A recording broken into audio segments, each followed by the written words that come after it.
Assalamualaikum warahmatullahi wabarakatuh. Salam dan bahagia Bapak Ibu Guru Penggerak. Perkenalkan, nama saya Yenda Bella Putri, calon guru penggerak Angkatan 11 dari Kabupaten Tanggamus.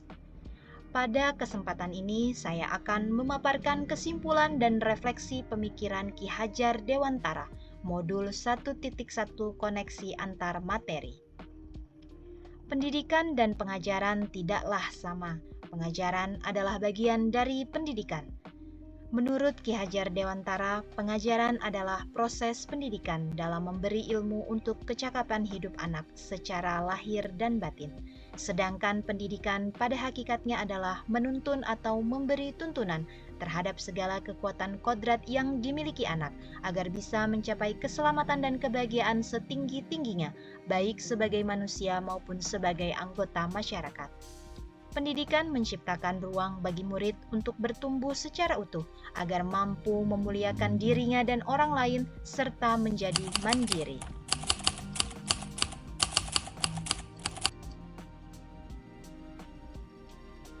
Sebelum mempelajari modul 1.1 tentang pemikiran Ki Hajar Dewantara, pembelajaran yang saya lakukan hanya sebatas transfer materi pelajaran.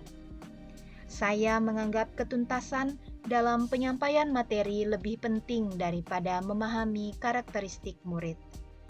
Biasanya saya juga hanya melihat nilai murid dari aspek kognitif saja, misalnya saat mereka mengerjakan soal berupa tugas atau ulangan harian. Jika nilai murid sudah mencapai KKM, maka dianggap pembelajaran sudah berhasil. Selain itu, saya pun beranggapan bahwa murid hanya sebagai objek pembelajaran, sehingga pembelajaran berpusat pada guru atau menggunakan metode teacher center.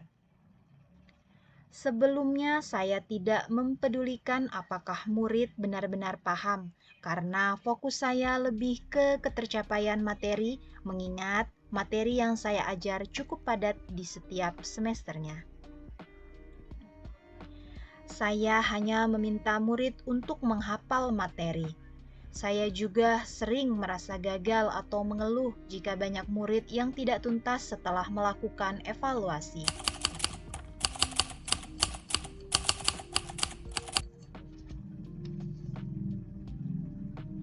Namun, setelah mempelajari modul 1.1 tentang pemikiran Ki Hajar Dewantara, saya menyadari bahwa apa yang saya pikirkan dan saya lakukan selama ini tidak tepat.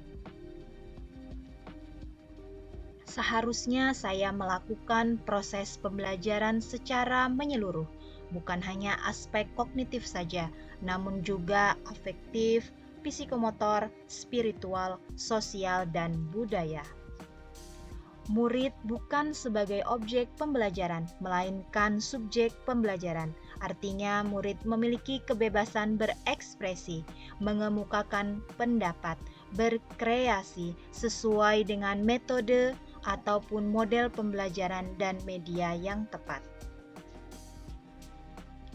Selain itu, guru haruslah sebagai fasilitator dalam proses pembelajaran. Guru pun harus ikhlas, penuh kesabaran, dengan segala ketulusan hati agar terwujud pembelajaran yang menyenangkan dan berpusat pada murid. Selain itu, saya juga harus mempelajari karakteristik murid karena setiap anak dilahirkan unik dengan kelebihan dan kekurangannya masing-masing. Saya juga sebagai guru harus memberikan kesempatan kepada murid untuk tumbuh sesuai dengan kodratnya.